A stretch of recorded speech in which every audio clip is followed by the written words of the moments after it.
Good morning my dear students. Last class में हमने sphere के किसी बिंदु पर टेंजेंट लाइन और टेंजेंट प्लेन के बारे में डिस्कस किया है। तो डायग्राम के हिसाब से आप कुछ इस तरह से देख सकते हो। जैसे मान लो आपके पास ये आपका एक्स एक्सिस है, ये आपका वाई एक्सिस है और ये मान लो आपका जेड एक्सिस है। ये एक्चुअल में क्या है, डॉट डॉट से मतलब ये इन दोनों के परपेंडिकुलर है, परपेंडिकुलर है। ठीक है, तो यहाँ थोड़ा इसको नहीं समझा सकते। ओके, तो ये डेड डैश का मतलब ये इन दोनों के परपेंडिकुलर लाइन है। ठीक है, तो ये आपकी जेड एक्सिस है। और मान लो इस 3D में आपके पास एक स्फीयर है, आपके पास ये स्फीयर है। ठीक है, अब इस स्फीयर के किसी बिंदु, जैसे ये बिंदु है, ठीक है, तो जैसे मान लो इसकी कोई टेंजेंट लाइन है। ठीक है, तो इसकी एक टेंजेंट लाइन क्या है, ये है टी।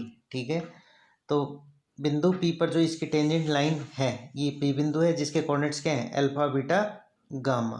ठीक है, तो आपने क्या देखा था कि जो सेंटर है, सेंटर से और पी बिंदु को मिलाने वाली जो लाइन होती है वो एक्चुअल में इसकी रेडियस होगी। तो ये जो आर है, गोले की जो रेडियस आर है, ये एक्चुअल में क्या होती है, परपेंडिकुलर डिस्टेंस। कहाँ से, गोले के केंद्र से कहाँ पर, इस प्लेन पे, मतलब इस टेंजेंट लाइन को जो प्लेन कंटेन कर रहा है पी बिंदु पे, ठीक है ना, उसकी लंबवत दूरी होती है। ठीक है, जिसे अपन जनरली जैसे ओ पी से डिनोट कर रहे हैं या ओ एन से डिनोट कर रहे हैं, होगी आपकी कि परपेंडिकुलर डिस्टेंस। ठीक है, तो इसी तरह का कंसेप्ट आगे बढ़ाते हो आज हम सबसे पहले क्या देखेंगे, स्पर्श बिंदु तल या फिर इस संपर्क तल या प्लेन ऑफ कॉन्टैक्ट। क्या पढ़ने जा रहे हो आप, प्लेन ऑफ कॉन्टैक्ट।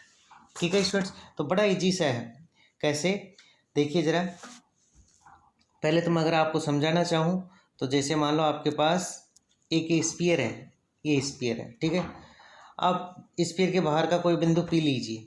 अब आपको पता है कि इस बिंदु पी से इस स्फीयर पर आप इन्फाइनेटली मैनी, अनगिनत टेंजेंट लाइंस ड्रॉ कर सकते हो।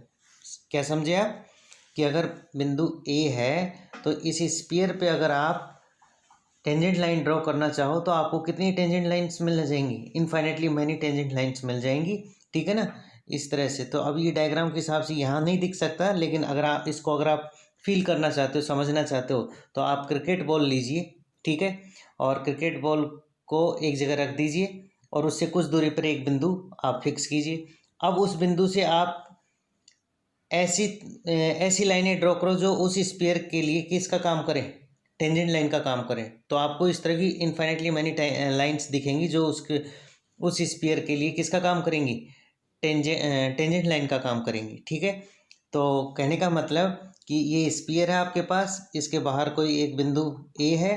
ठीक है, उस बिंदु से आप इस स्फीयर पे infinitely many tangent line draw कर सकते हो। ठीक है स्टूडेंट्स, तो उसी के कंसेप्ट पे ये आपका रिजल्ट है। तो मैंने यहाँ लिख दिया है, ज़रा देखिए ज़रा।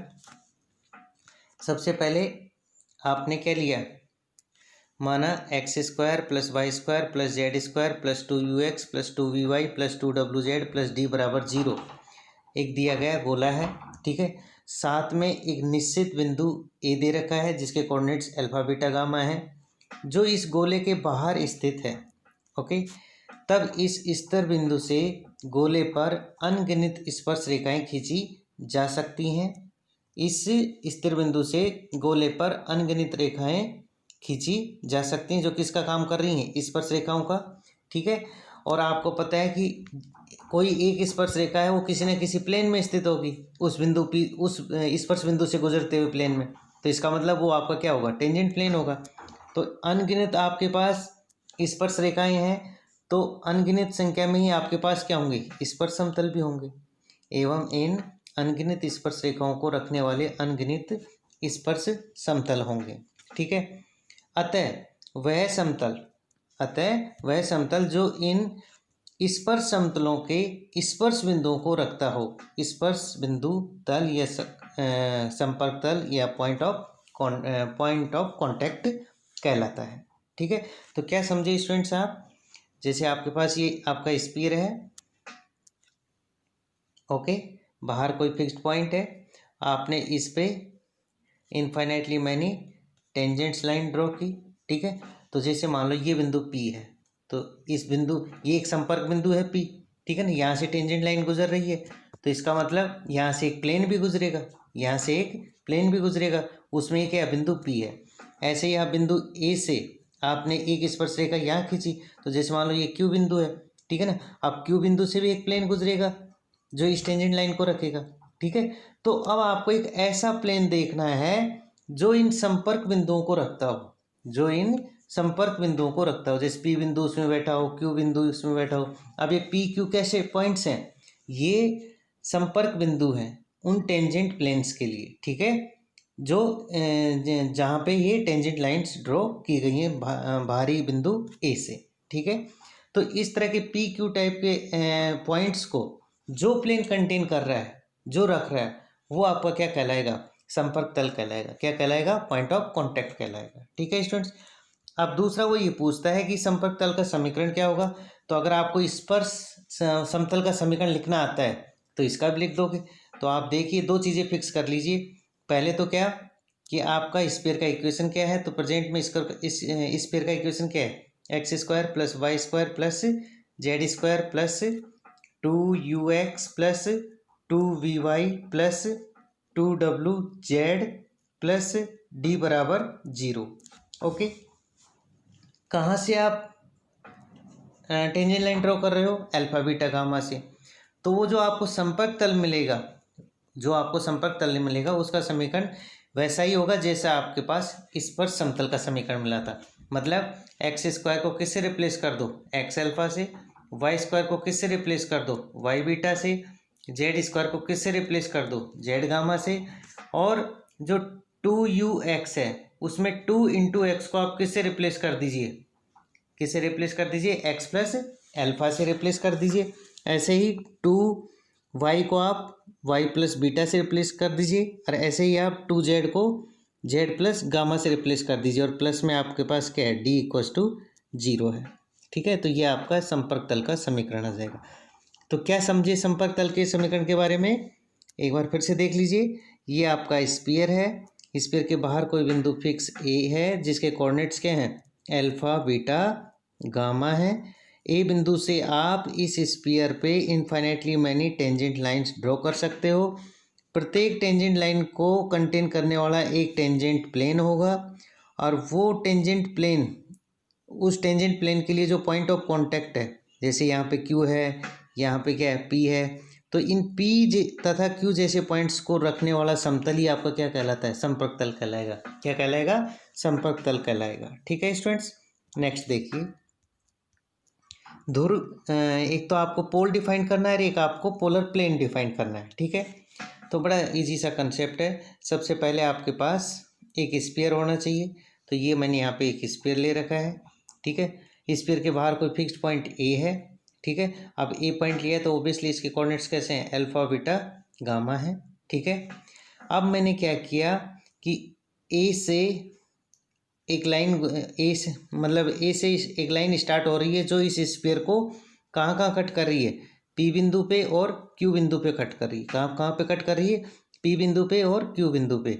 और साथ में आर एक बिंदु इसी लाइन पे है जो ए से गुजर रही है, जो ए से गुजर रही है, ठीक है। तो इस आर को, तो ये जो ए बिंदु है, ये जो ए बिंदु है इस गोले के लिए क्या कहलाएगा, पोल कहलाएगा।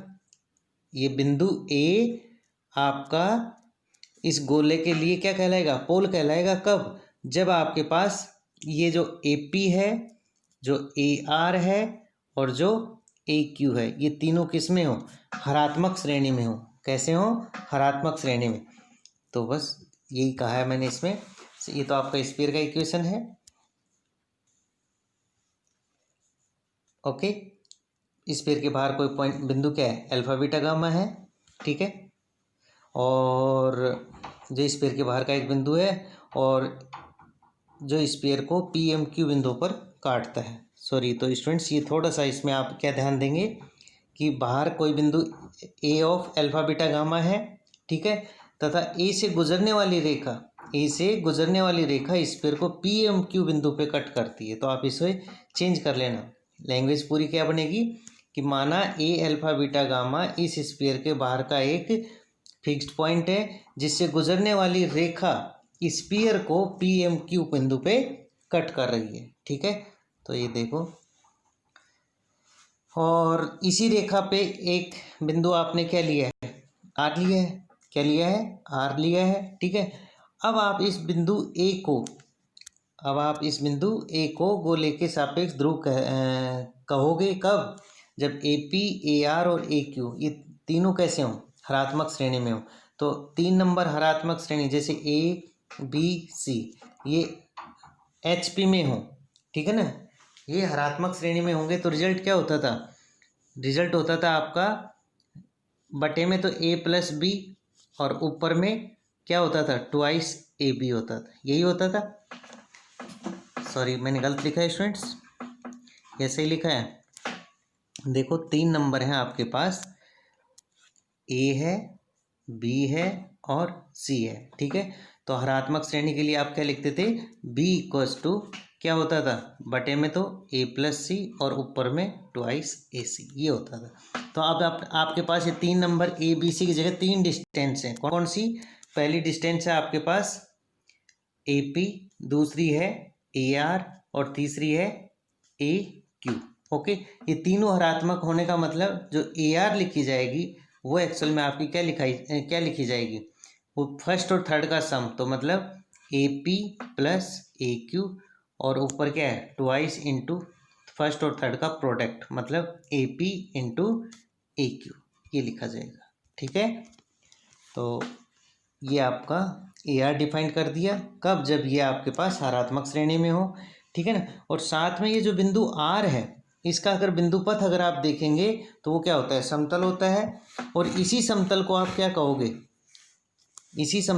कहोगे, ध्रुवीय समतल कहते हो। और इसका अगर आपको इक्वेशन लिखना है तो आपके पास ए पॉइंट की इंफॉर्मेशन होनी चाहिए, उसके कोऑर्डिनेट्स क्या हैं, अल्फा बीटा गामा, और साथ में इस पेयर का इक्वेशन मतलब x square plus y square plus z square plus twice u x plus twice v y plus twice डब्ल्यू जेड, ठीक है, प्लस डी इक्वल्स टू 0।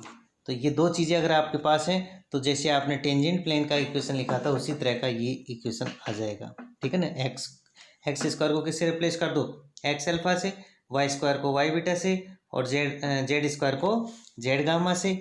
और साथ में 2ux होता था तो उसमें 2x की जगह एक्स प्लस अल्फा, 2y की जगह वाई प्लस बीटा और 2z की जगह जेड प्लस गामा लिखोगे, ठीक है। तो ये आपका हुआ पोल और मतलब इक्वेशन ऑफ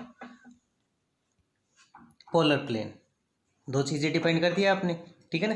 तो बड़ा सिंपल सा है, एक बार फिर से देख सकते हो, स्फीयर होगा, ठीक है ना, स्फीयर के बाहर कोई पॉइंट ए होगा, इस पॉइंट ए से गुजरने वाली रेखा स्फीयर को 2 बिंदु पी एम क्यू पे कट करेगी, और कट कर रही है तब आप एक बिंदु क्या लेते हो, आर लेते हो, किस पे, इसी ए बिंदु से गुजरने वाली रेखा पर, ठीक है ना।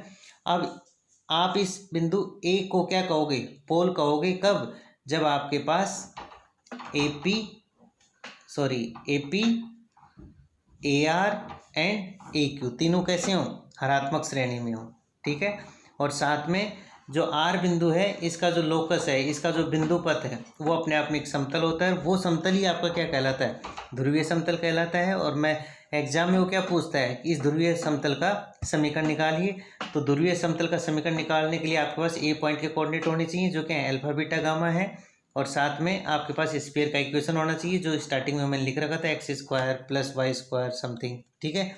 अब अगर आपको समतल का समीकरण चाहिए तो आपको बता रखा है एक्स स्क्वायर को किस रिप्लेस कर दो, एक्स अल्फा से, वाई स्क्वायर को वाई बीटा से, जेड स्क्वायर को जेड गामा से, और 2x को एक्स प्लस अल्फा से, और 2y को वाई प्लस बीटा से, और 2z को जेड प्लस गामा से। तो इस तरह से आपको क्या मिल जाएगा, उस प्लेन का इक्वेशन मिल जाएगा जो इस समय क्या बनाएगा, ध्रुवीय समतल बनाएगा, क्या बनाएगा, पोलर प्लेन बनाएगा, ध्रुवीय समतल बनाएगा, ओके। देखिए ज़रा, तो ये आपका ये है। नेक्स्ट देखो समतल का ध्रुव, ठीक है ना, ये एक स्पेशल केस है और ये इंपॉर्टेंट आपके जिस राजस्थान यूनिवर्सिटी में 2012 में आया हुआ है, ठीक है। ये अपने आप में एक स्पेशल केस है। क्या है कि इसने कहा है कि समतल LX plus MY plus NZ बराबर P का, मतलब इस समतल का गोले x square plus y square plus z square बराबर ए स्क्वायर के सापेक्ष ध्रुव ज्ञात कीजिए।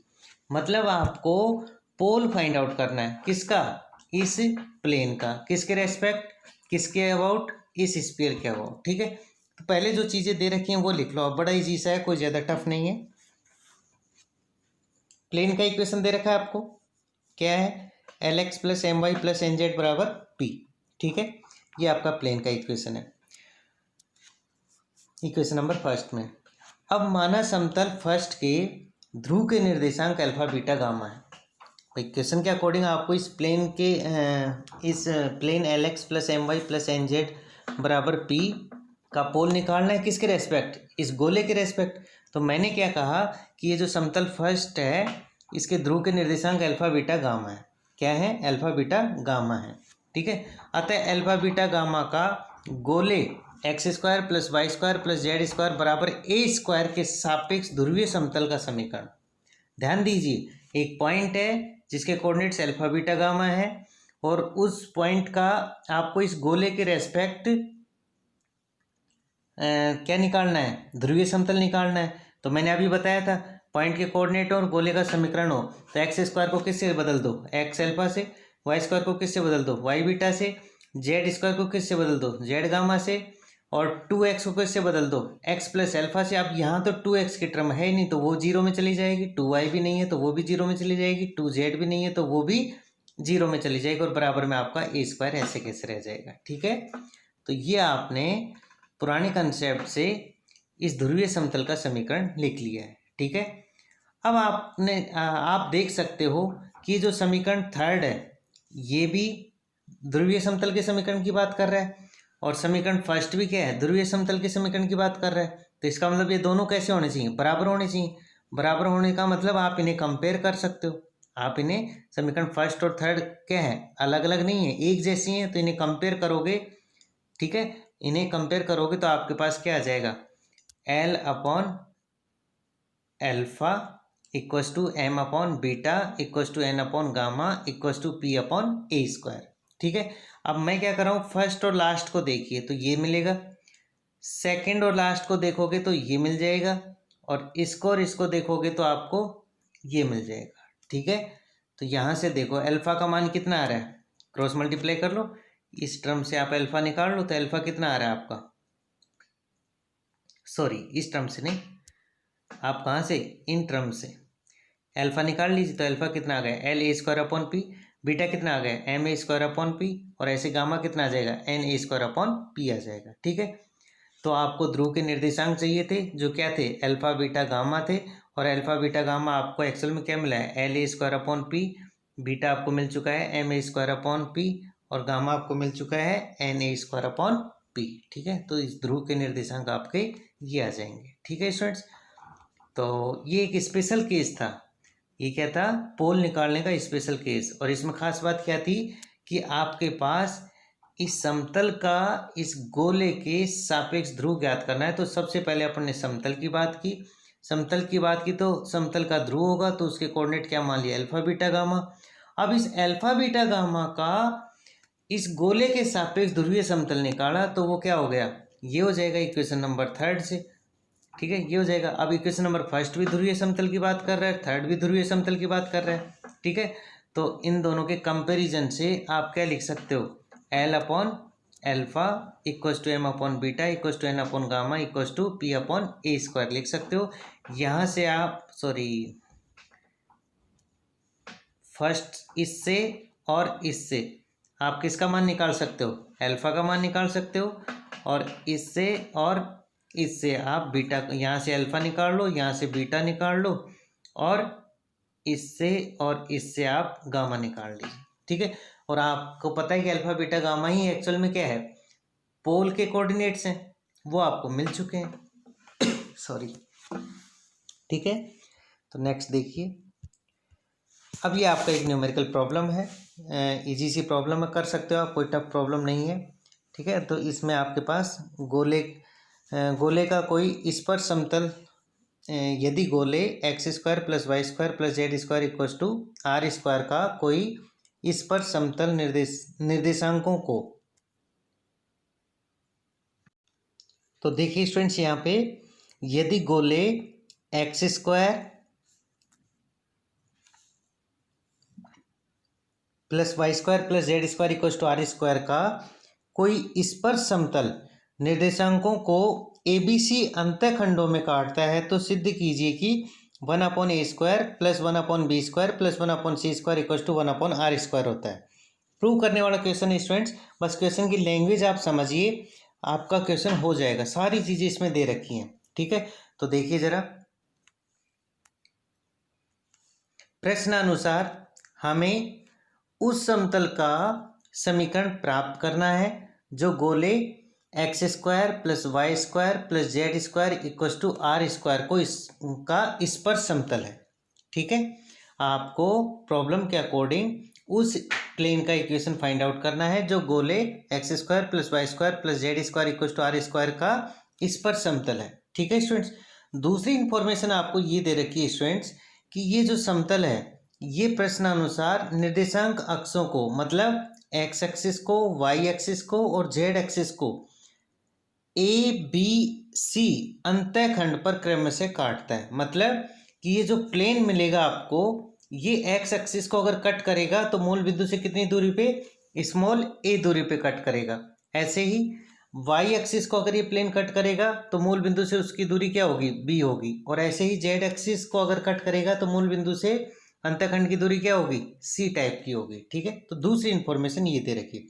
अब आपने जब शुरुआत में फर्स्ट एक्सरसाइज की थी स्फीयर की 1.1, तो उसमें भी ऐसा क्वेश्चन था कि निर्देशांक अक्षों को कट करने वाले प्लेन का समीकरण कैसा होगा, ठीक है।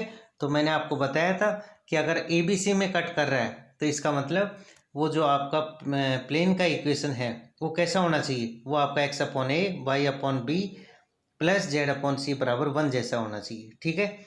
इस +1 को इधर ले आओ लेफ्ट हैंड साइड में, ठीक है, ये ले आया मैं इधर, ठीक है। अब इसकी तुलना कीजिए आप किससे, LX plus MY plus NZ plus P बराबर 0 से। तो आपको यहाँ से LMN क्या दिख रहा है, यहाँ से LMN आपको दिख रहा है 1/a 1/b 1/c और P इक्वल्स टू -1, ठीक है। अब गोले का जो समीकरण है, दूसरी इंफॉर्मेशन क्या है, गोले का समीकरण x² plus y² plus z² equals to r²। मैं आपसे कहूँ कि इसमें सेंटर क्या होगा, तो -u -v -w, जो प्रेजेंट केस में क्या है 0 0 0। क्यों, क्योंकि इस पूरी इक्वेशन में कहीं पर भी x का कोएफिशिएंट नहीं है, कहीं पर भी y का कोएफिशिएंट नहीं है, कहीं पर भी z का कोएफिशिएंट नहीं है। और अगर स्फीयर के इक्वेशन में x y z के कोएफिशिएंट्स x y z की टर्म्स एब्सेंट हैं तो इसका मतलब उनके सेंटर का, उसका सेंटर कैसा होगा, 0 0 0 जैसा होगा, ठीक है। साथ में रेडियस इसकी क्या है, r है, रेडियस क्या है, r है। तो मतलब मैंने प्लेन के इक्वेशन से LMN P मिल गए और स्फीयर के इक्वेशन से मेरे को -u -v -w और r मिल गई। अब ध्यान रखना स्टूडेंट, जब भी किसी क्वेश्चन में LMN P और सेंटर और रेडियस की बात हो जाए तो इसका मतलब टेंजेंसी कंडीशन का यूज करेंगे। क्या करेंगे, टेंजेंसी कंडीशन का यूज करेंगे। तो देखो जरा, अब समीकरण फर्स्ट में समतल अगर स्पर्श समतल है, अच्छा समीकरण फर्स्ट में मैंने जो माना था x/a plus y/b plus z/c बराबर 1, ये तो प्लेन का इक्वेशन अपन ने माना था। लेकिन क्वेश्चन में बता रखा है कि वो प्लेन नहीं है, वो क्या है, इस गोले के लिए स्पर्श समतल का समीकरण है।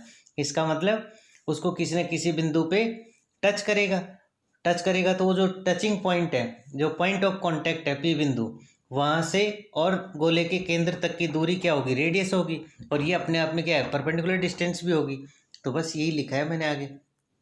तो रेडियस किसके बराबर होनी चाहिए, बिंदु -u -v -w से समतल x/a plus y/b plus z/c -1 बराबर 0 की लंबवत दूरी। अच्छा ठीक है, तो अब आप ये फॉर्मूला कई बार आपके सामने आ चुका है। आपके पास क्या L है, क्या M है, क्या N है, क्या P है, ये पहले बता दिया है। -u की वैल्यू क्या है, -v क्या है, -w क्या है, ये भी बता रखा है, ठीक है। ये सब आप यहाँ पुट करेंगे तो आपको ये r बराबर ऐसा कुछ मिलेगा, ठीक है। लेकिन प्रूफ में r नहीं है, क्या है, r² है। तो इसका दोनों तरफ क्या करो, स्क्वायर कर दीजिए। स्क्वायर करोगे तो ये आ जाएगा, ठीक है। और इसे ऐसा लिख सकते हो, मतलब क्रॉस मल्टीप्लाई कर लीजिए, ये चीज़ तो बटे में आ जाएगी और ये चीज़ क्या है, पूरी ऊपर चली जाएगी, ठीक है। तो ये 1/a² plus 1/b² plus 1/c² equals to 1/r²। ठीक है स्टूडेंट, तो ये आपकी एक छोटी सी प्रॉब्लम थी। और कुछ इसी तरह की प्रॉब्लम आप ये देख सकते हो। जैसे यहाँ पे क्या है, इसमें बताया गया है स्टूडेंट्स कि वृत्त x² + y² + z² = 1, 2x + 4y + 5z = 6 से गुजरने वाले तथा समतल z = 0 को स्पर्श करने वाले गोले के समीकरण ज्ञात कीजिए। स्टूडेंट्स, ऐसे क्वेश्चन काफ़ी इंपॉर्टेंट होते हैं और अक्सर ये आपके यूनिवर्सिटी एग्जाम में आते हैं। आप सिर्फ क्वेश्चन की लैंग्वेज पढ़िए। इन्होंने किसकी बात की है? वृत्त की बात की है। किसकी बात की है? वृत्त की। तो वृत्त की बात की है तो इसका मतलब आपके पास एक तो स्फीयर का इक्वेशन होगा और एक प्लेन का इक्वेशन होगा।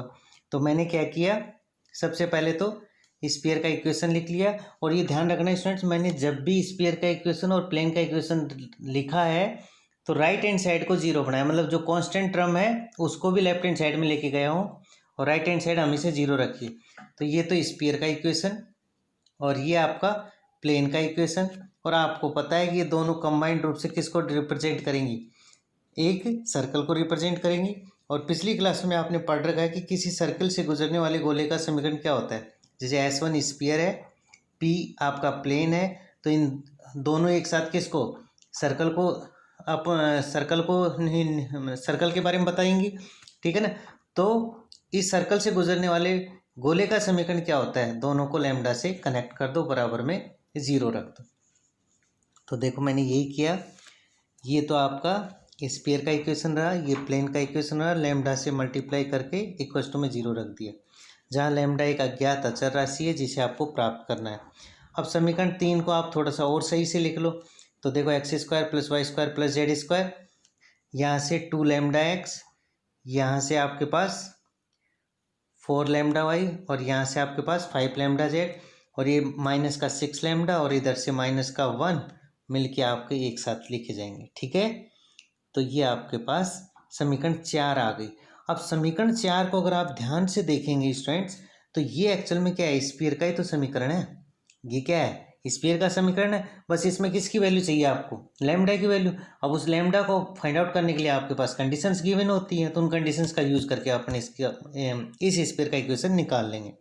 अभी लैम्डा कैसे मिलेगा ये आपको देखना है। तो आपको पता है कि 4 क्या है? गोले का समीकरण है। गोले का समीकरण है तो उसका केंद्र होगा। केंद्र कैसे निकालते हैं? x के गुणांक को -1/2 से गुणा करो तो कितना आ जाएगा? Minus lambda. y के गुणांक को -1/2 से गुणा किया तो -2 लैम्डा। z के गुणांक को -1/2 से गुणा किया तो -5/2 लैम्डा आ गया।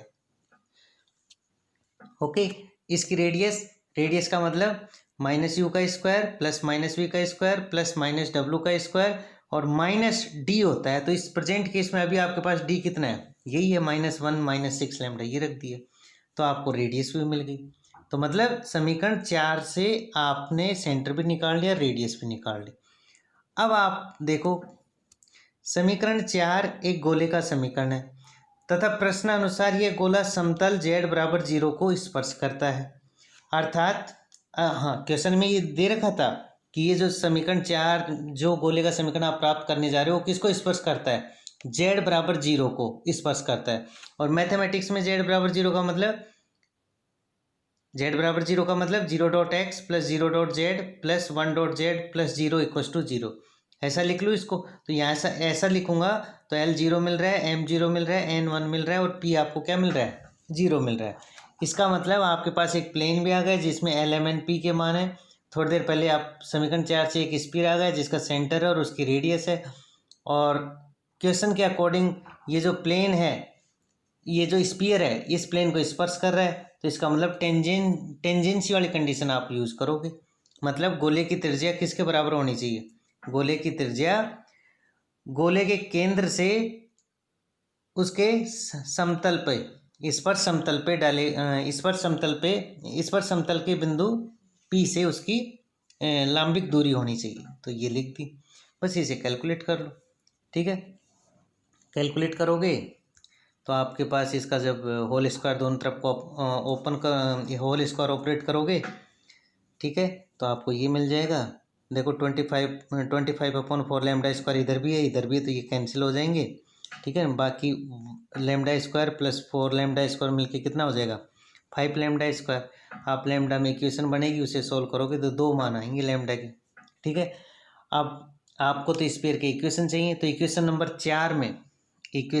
4 में एक बार तो आप लैम्डा इक्वस टू -1 रखो तो पहला स्फीयर का इक्वेशन आ जाएगा, और जब दूसरी बार लैम्डा इक्वस टू -1/5 रखोगे तो आपको दूसरा स्फीयर का इक्वेशन मिलेगा। तो क्वेश्चन में उसने यही पूछा था कि अगर आपके पास एक वृत्त है, इससे गुजरने वाला अगर गोले का समीकरण z बराबर 0 एक्सिस को टच करता है तो उस गोले का समीकरण ज्ञात कीजिए। तो आपको कितने गोले के समीकरण मिलेंगे? 2 मिलेंगे। क्यों? क्योंकि आपके पास यहाँ लैम्डा के मान कितने हैं? 2 हैं। तो एक तो लैम्डा इक्वस टू -1 के लिए मिलेगा और एक लैम्डा इक्वस टू -1/5 के लिए मिलेगा। ठीक है स्टूडेंट्स, आज के लिए इतना ही काफ़ी है।